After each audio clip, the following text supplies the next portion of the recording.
welcome to our NC Radio. Thank you so much for joining me on this cold and blistery Monday morning. I hope you all had a great weekend. I did for sure. I actually got a couple of days off to spend with family. It was really nice, although it was very bitter cold. I think we got down to like 17 degrees or something like that. It looks like we're actually getting into the winter months. I know it's kind of weird. In North Carolina, you've got like a really kind of bipolar weather system where sometimes it's really cold, sometimes it's not really cold. The months that you feel like should be cold, sometimes they're not. I know the last couple of years we haven't gotten any snow, and it's been odd. I mean, December, a lot of times it's almost like feels like it's September or October. But definitely you can tell winter is here. Of course, as I record this on Sunday, felt like it was 60 degrees. So there you go. That's just living in North Carolina for you. You don't know what's going to happen. But I want to welcome y'all to the episode 2. We're getting up there as far as the episodes are concerned. I appreciate y'all coming and joining me this morning. Talking about Forsyth County, kind of what's going on in our area. If you're brand new to the podcast, I just want to say welcome to the community. From a Louisville, North Carolina resident, Forsyth County resident, welcome to the area. Or if you've been here for a long time, thank you so much for jumping on and kind of hearing a little bit from me, trying to stay up to date with kind of what's going on in the community. That's really what we're all about here with our NC Radio. This is a passion project of mine to kind of get the public a little bit more better educated with what's going on and what's happening in our area. I feel like a lot of us are disconnected with the things that are kind of going on in the community. There's a lot more things that we could be doing from work. It's a very busy time of year. Maybe you're out of town for the holidays. Maybe you're coming in for the holidays, and you got school going on. You got all these kind of things going on, and it's frantic and hectic and crazy. But I don't want us to miss the opportunities that we also have to get connected with our neighbors, make them feel welcome, and also paying attention and staying up to date with the important things that are happening in the area. That's what I'm here for. That's what I'm here to do. It's 30 minutes to an hour every week, but hopefully you'll feel like you're kind of plugged in to everything that's going on in the community. That's my goal. That's my hope. And hopefully we're going to accomplish that today. Wow, that's a lot of hopes. But we're going to jump into the episode now. Again, this is David. I want to start off with the update for the story that we covered last week, and that was the bus driver walkout. For those of you that are maybe not in the know, maybe you don't have kids in school, maybe you don't have, maybe your kids are in school somewhere else, or they're not in public school. But for those of you that are interested, the Forsyth County school system had dozens of bus drivers just decide to not show up for work. They ended up shortly after the Thanksgiving holiday. And so there was lots of kids that weren't able to get to school from the bus. It was a big deal. It's not normal for that to happen, of course. And, the bus drivers had some very legitimate concerns. They were concerned about the safety of the kids and safety for themselves. Go back and listen to the previous episode where I go into a little bit more detail, but they have some very legitimate concerns as far as safety of the drivers, safety of the kids. You're flying solo, you're driving around, and you have a lot of things that could be going on behind you in the bus, and there's some legitimate concerns there for sure. So some policy actions, some disciplinary actions maybe on the horizon for the bus drivers, and also their pay. Pay should definitely be increasing. Bus drivers have a commercial driver's license. They only make $16 an hour. They take care of, 20 to 30, 40 kids sometimes in their buses. So it's a pretty important job. And there's a lot on the line. If you don't do your job well and you're a bus driver, some pretty horrendous things can happen above and beyond not getting to school on time. So let's all kind of keep that in the back of our mind. Getting into the update, the bus drivers were able to meet with the superintendent. This past week, they decided to stop the walkout, so they're back to work, which is fantastic. Bus drivers did hear about the two items that they brought up. Number one, disciplinary actions, keeping them safe, keeping the kids safe. Kind of, hey, how can we better control the environment in the bus so that our drivers and our kids feel safe at all times? You know, we had kids physically abusing drivers, spitting on drivers, hitting them, parents coming on the bus, getting into altercations with the driver, with the kids. Can't happen, right? So there's going to be policies enacted. From the article I read, January is going to be when those things are going to be kind of put into place. And then you have the pay. Supposedly this week, they're going to have some kind of a word on increased pay and kind of a roadmap to getting to a higher wage or salary. And that's fantastic. It's definitely well-deserved. And I'm glad to hear that they've come to the table. They've made their point. The school system is taking them seriously, and there's some changes going to be happening. We'll continue to follow this story, and I'll give you updates kind of as I hear from them. And if you have any thoughts on this, obviously a lot of things that happen in our community, either that don't happen or do happen, they revolve around money, the funds, right? So if you have any thoughts or an opinion on, do you feel like we're spending the money properly? Do you feel like you're getting your bang for your buck for your tax dollars?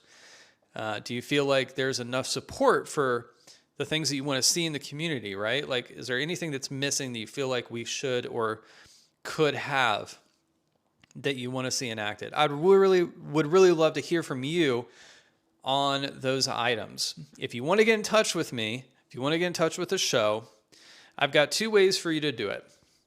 One is my email. It is ourncradio@gmail.com. The next one is going to be our voicemail hotline. You can give a call to 704-762-1099. You can leave a voicemail. I'll be able to listen to your comment or your question, and potentially read it on, have that played on air. But I'll definitely make sure to acknowledge that and make sure your voice is heard on the podcast. This is really part of the whole creation of this, was to give everybody a voice. I know it may seem like things kind of happen behind the scenes, but if you want to have your voice heard, if you want stuff to be impacted in the community, you definitely want to take advantage of some of these opportunities like this show, and also like going to local meetings, council meetings, that sort of thing, if you have time. And if you don't, here's your platform. And I'm certainly in the works to discuss with a lot of the elected officials in the area.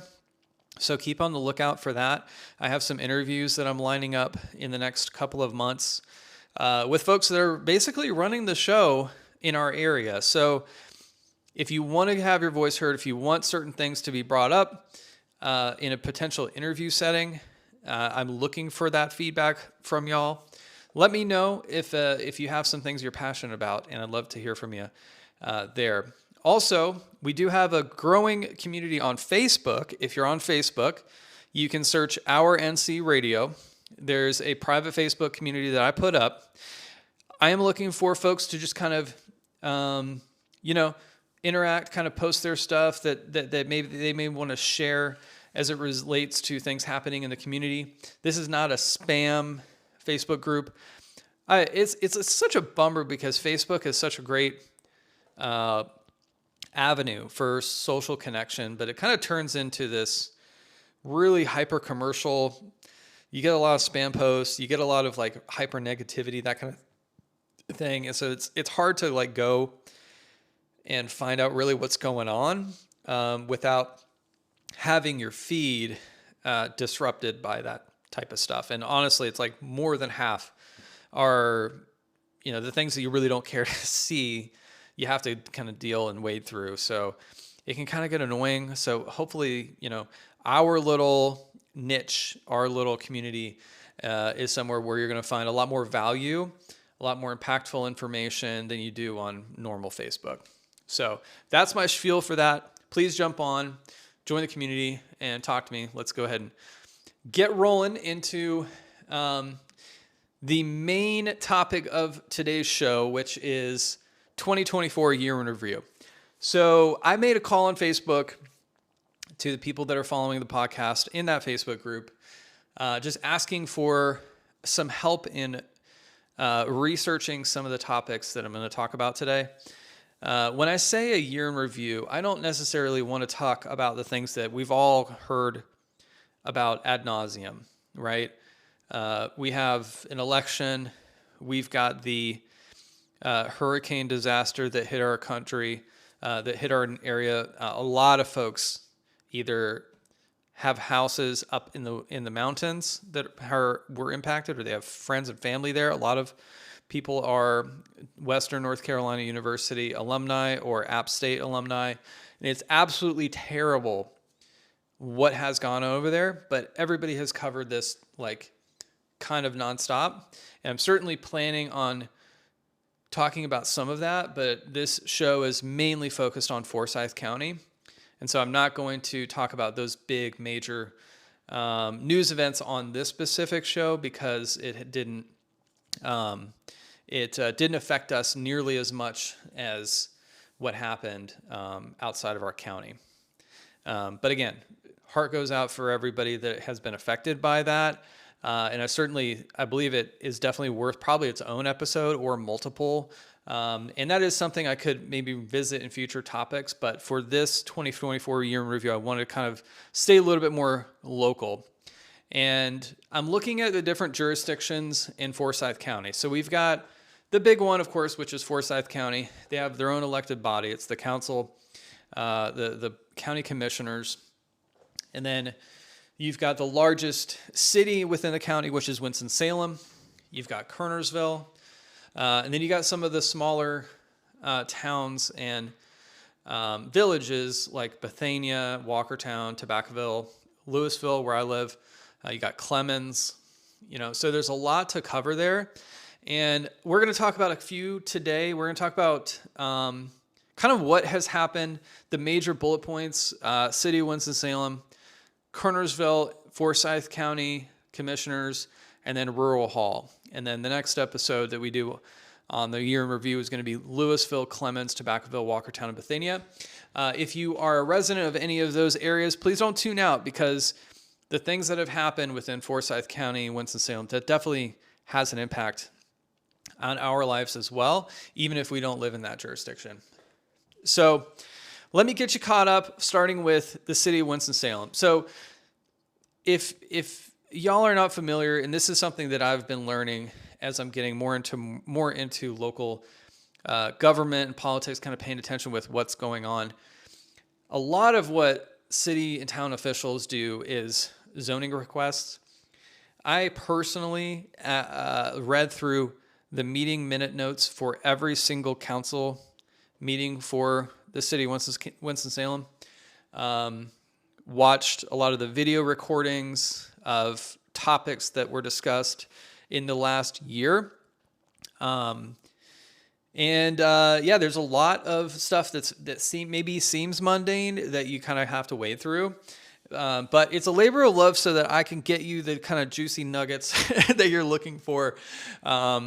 It's definitely a interesting and time-consuming task to do this type of stuff. Winston-Salem has had a lot of changes related to zoning and that sort of thing that's happened in the last year or so. Budget discussions are always a big one too.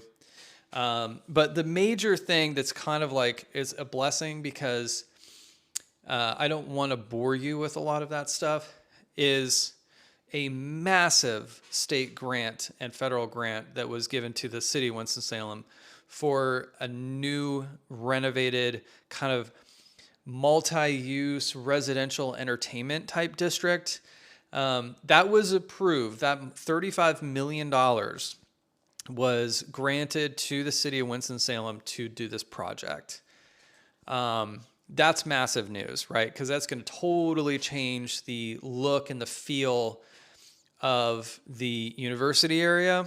So I'm going to tell you exactly where I'm talking about. So if y'all are familiar with where the fair is, where Wake Forest University is, where they play their football games, their baseball games, Lawrence Joel Memorial Stadium, all of that right there, that area is going to be completely kind of redone. A lot of folks, maybe you drive by, you go to one of these games, or you go to the fair and you see that like random sports bar that had been like teared down and stuff. That's all going away. There's going to be, I can get into the details of the plans too, or maybe I'll post a link to go see the plans on our Facebook group. But that is going to be completely overhauled, $35 million renovation. So here's what we're looking at. It's kind of like, so I'm from Southern Orange County in California. It's kind of like the Spectrum in Irvine. There's a lot of these places like this that are like, if you go to Disneyland per se, you're going to see a lot of restaurants leading up to Disneyland. You might even see some condos and stuff like that in the area. Makes it a little bit more walkable. And I do think that that's something that's missing in Winston. It's more of an entertainment destination where you're going to go with your family. And instead of just going to the ball game and back, you're going to maybe make a whole day of it where you can park, you can go, you can grab something to eat, you can do some shopping because there's going to be some retail. Maybe you have some younger folks that want to live off campus and they want to kind of be a part of the whole scene in this area. There's going to be some residential, probably, I wouldn't say it's going to be like super affordable. None of these places are, but it's going to be maybe like a cool, hip, kind of lofty type of vibe, which, that's cool. It's just interesting though, because like we already have so much of that downtown. I feel like every parking lot turns into a loft. It's kind of weird, but I know that, the area is expanding, it's growing. Those places are so expensive. Oh my gosh, crazy expensive. Yeah. But anyways, that's how you make your money, I guess, as a developer. So you're going to have this, you have those restaurants. There's also going to be like 100,000 square feet of office space. Now it looks like from the article that I looked at, Greater Winston-Salem Inc., that is going to be leased by the university. I'm kind of bummed by that because the university has such a massive footprint downtown. I would love to see some diversity in some of those spaces. So hopefully not all of it's going to be Wake Forest. Hopefully they're going to allow for some other outside businesses to come in. I'd love to see us attract some businesses from South Carolina, from Charlotte, from Raleigh. Raleigh has such a housing crisis right now. And a lot of these other cities do too, like Charlotte. But, Winston is still not quite as expensive and not as difficult to find homes than those downtown metro areas. And you could definitely attract some of these technology forward, biotech companies, stuff like that, in an area like this that has all these cool things to do. And hopefully, we have amazing students that come to Wake Forest University. Maybe some of those folks see like, what? Winston, I can learn in Winston, and maybe I just want to grow up in Winston and raise a family here. That's really the ultimate goal, is that, we kind of maybe keep some of the student population here too after the fact, and they don't go back up north, which it tends to happen a lot, because they have a lot of folks that come in from out of state. And I'm not going to get too much on this tangent. I know I'm definitely on a tangent, but I wanted to kind of make mention that's the biggest thing that is happened as far as local government is concerned. That approval, $35 million for Winston-Salem. Super exciting. Near Beatty Street, it looks like preliminary it's going to be called The Grounds. I guess kind of like the fairgrounds, like a play on word for that. But it's going to be very, very cool. Very excited for that. That's awesome. Now let's move forward to Kernersville. I will say, this is just my opinion, but watching through a lot of these town council meetings and all that kind of stuff, I really like the mayor of Kernersville. She just seems like a very nice person, very respectful to public, very attentive and interested in speaking with the public. So I would just say hats off to Kernersville. Y'all do a pretty darn good job. And this comes from somebody that's just been binge watching and listening to town council and meetings nonstop for like weeks. So I could definitely tell like difference in tone and just like friendliness and all of that kind of stuff. Not to diss anybody. I'm not gonna call anybody out on here, but Kernersville, y'all do a pretty good job. I'm just gonna say that. So here's the one thing that I noticed in Kernersville. And as you get into some of these smaller jurisdictions, not everybody's building $35 million projects. Kernersville has a unique, I don't want to say problem, but a unique opportunity. I moved out here from Southern California, so skateboarding is like kind of like what I did, and I still do from time to time.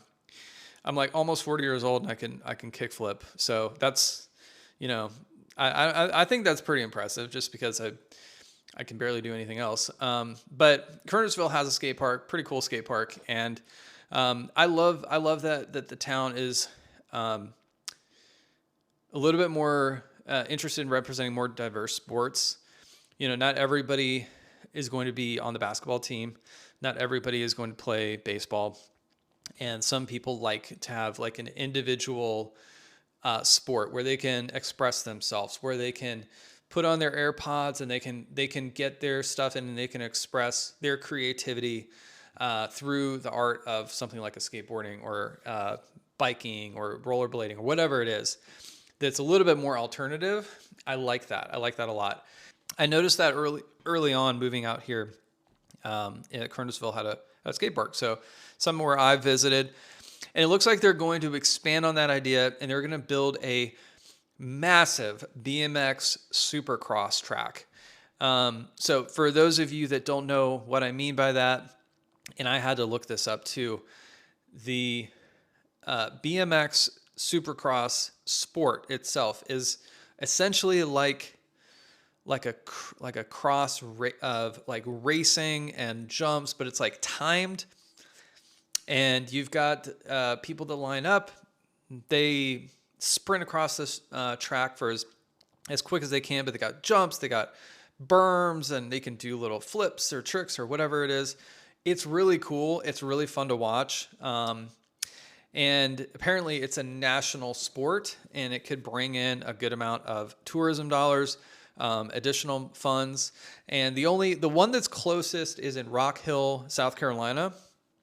There is another Supercross BMX track, and they hosted the national championships. I think just like within the last like 6 months, they hosted like the national championships just down the street in Rock Hill, North Carolina. So Kernersville is very, very much forward thinking.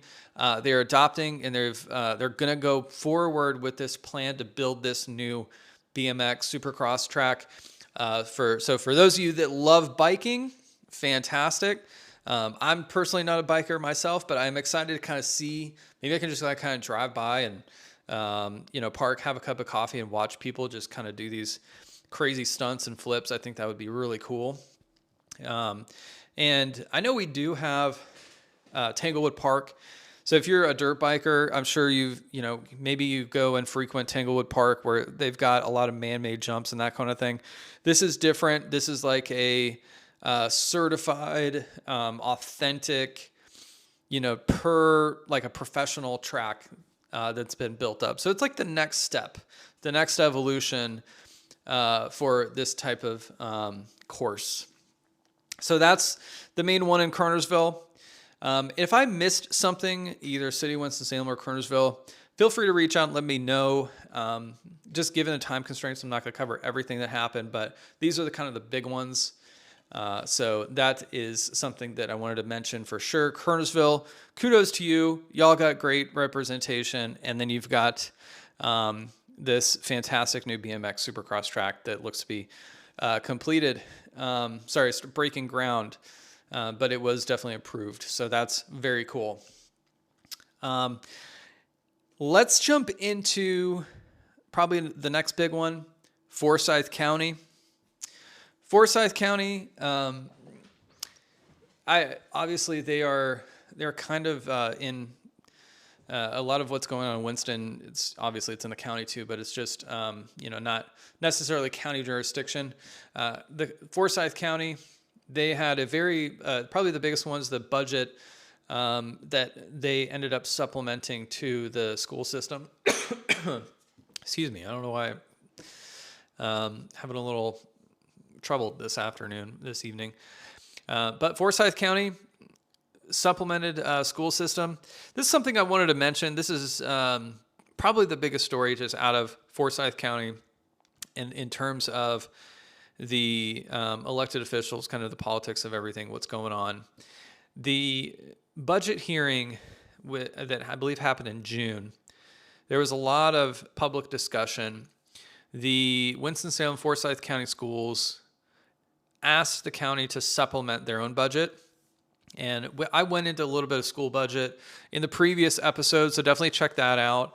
But they asked for a $20 million supplement to their budget. I'm going to look this up. I want to make sure I get this right. All right, so Forsyth County Schools requested an additional $20 million from the county funds. During the county budget meetings, this was a very contentious topic. Obviously, nobody likes tax increases, and given that it was an election year, I don't know if this has anything to do with it or not. But what tends to happen with these types of things is, you want additional money. I don't want to not get elected again. And if I approve a major tax increase or something like that, it's going to make it really difficult for me to get elected again because a lot of people don't like taxes. A large portion of Forsyth County leans in the financial conservative leaning ideology. And so they may not want that. And so you are probably more likely to not return to office if you end up approving that kind of thing. So what they did do is they approved an additional $8 million to the school. Not the entire amount, but pretty substantial amount of money. And they already do stipend or supplement teacher pay. So there's money that is allocated to just go straight to teachers to help them out with their salary, since they do have a fairly low salary. North Carolina is just, in general, very low salary for teachers. But that was the biggest thing because the county commissioners voted to approve the budget, and it was only a 4-3 split, that's almost like barely happening. But it did end up happening. No new tax increases. The property tax stayed flat. And so you can thank the county commissioners for that. And if you have a child in public school and you wish that they had a little bit more money, and we just talked about the whole bus walkout and everything like that, it's just a little bit more of a pinch on the public school system. And I know there's probably a lot of folks that have very strong opinions on this. I would love to hear from y'all if you are either an ex-employee or a current employee of the school system. We can, of course, leave it anonymous, or if you're a concerned parent, or if you are a citizen of the town and you don't feel like we should give this much money to the school system, let me know. I would love to hear from you. I'd love to talk about that with you at some point. I know this is a topic that's going to come up very frequently. But as far as Forsyth County is concerned, that was the big one. Basically funding the schools, helping to fund public schools, an additional $8 million while keeping taxes the same. And lo and behold, a lot of those people got reelected. Most of those people got reelected. So there you go. The other items in Forsyth County I wanted to mention, I tend to focus, especially for this year, on things that are getting enacted this year or maybe getting approved. So the decisions that are being made. But there are a couple of things that were done on the Forsyth County dime that were completed this year. Two big ones. One, the Smith Reynolds Airport, 2 new corporate hangars, because, we need to have more corporate hangars, obviously. I don't know how busy that airport is. I went with my daughter the other day and kind of looked at how busy the airport was. There's not a really great way to enter it. It's very small. But it serves, the purpose of folks that can afford private aircraft. So there you go. We have a couple more corporate hangars, some terminal building renovations, that sort of thing. It's nice to have an airport, especially if the county keeps growing. It's nice. So I'm kind of tongue in cheek with the whole comment about corporate airplanes and all this kind of stuff. But let's be real. I mean, is the average person flying in and out of, Smith Reynolds Airport? No. It's really for folks that are working at these massive corporations, even though not all of them are still here, but I digress. I will say, though, across the street from the airport, there's a really great, I think it's called the snack bar or something. It's a really hole-in-the-wall, greasy spoon type place. But if you want to get a burger, that place is pretty darn good, and the prices are absolutely amazing. I think also the facilities for Forsyth County Schools is located right there too. So if you are out in that neck of the woods and want to get just a greasy burger or hot dog and fries, that kind of thing, that's a good spot. I'm going to recommend that for sure. Another item that was completed, open to the public, new Forsyth County Courthouse. I have not been. Hopefully I never have to go. But apparently the courthouse is brand new, and so that's pretty exciting. I'm sure that was not cheap. If you're interested in the courthouse, please go by, take a look. Let us know what it looks like. Hopefully, from the gallery and not, defendant bench or whatever. But maybe you're a lawyer and you want to talk about how cool the courthouse is and how much better it was. Maybe they have, some, new snack bar or something like that. I don't know. Maybe we'll check it out together. We'll see. Forsyth County, good on ya. That's fantastic. Got a lot of cool stuff going on there. You notice how my moods kind of change, super serious and then not so serious last part. It is what it is. It's kind of getting late, and I've been on my feet all day, so we're doing it. Last jurisdiction I want to talk about is Rural Hall. Rural Hall turned, it's very hard to say, by the way, Rural Hall. A little bit tricky, but 50th anniversary of Rural Hall was this year. So congratulations to all the residents of Rural Hall. That's fantastic. There was a memorial park. They're doing a pretty large expansion for Covington Memorial Park. That is probably the biggest one. Also a brand new fire station. Rural Hall is a pretty small community, but those are probably the biggest 3 things. The 50th anniversary apparently had several thousand people go through it during the week, during the weekend that they had that going on. I think it was in the middle of July. So that's awesome, fantastic. I was not able to attend this year, but it seems like it was a pretty cool get together. Also, they did break the ground for the Covington Memorial Park improvements. I'll have to get a little bit more information on exactly what those improvements are. I believe that there's a splash pad, a walking trail. It just seems like a really cool, nice place, similar to kind of like a Tanglewood Park, but maybe not as big. So that's cool for that side of the county. Definitely nice to have beautiful parks. And once it's done, I can't wait to take my daughter over there. I'm always a sucker for bringing her out to a new park.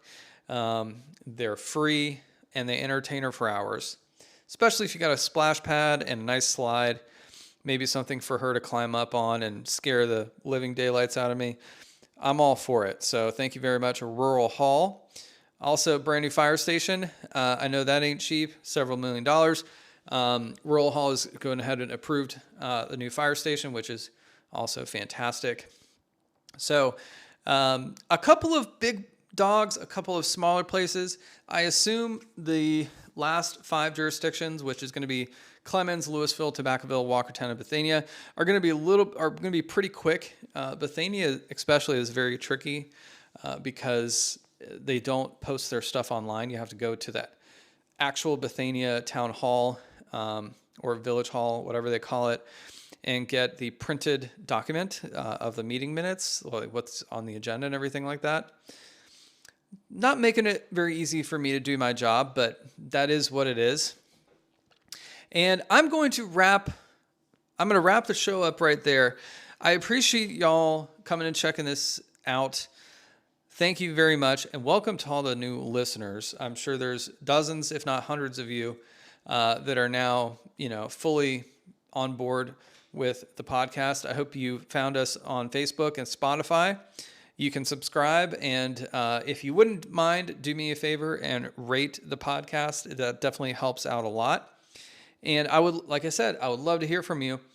I am more than happy to decide the agenda and future show topics and kind of run with this thing. But I really want it to be a labor for all of us. You know what I mean? So if you're interested and you want to have a say in kind of what I talk about, maybe even discuss something on the show via, the email or the voicemail hotline, please let me know. I would welcome that. I would look forward to that. Otherwise, I will see you next week where we potentially go over the second part of the 2024 year in review. Unless something crazy and major happens, hopefully nothing negative in the next week. That's what we will be talking about. And I appreciate y'all. I hope you have a wonderful tree lighting ceremony, Christmas parade if you're in Louisville. Hope you had a blast. I hope y'all get out, enjoy, a little break in the cold weather while we have it. And I hope you have a great week. I will talk to you later. Bye-bye.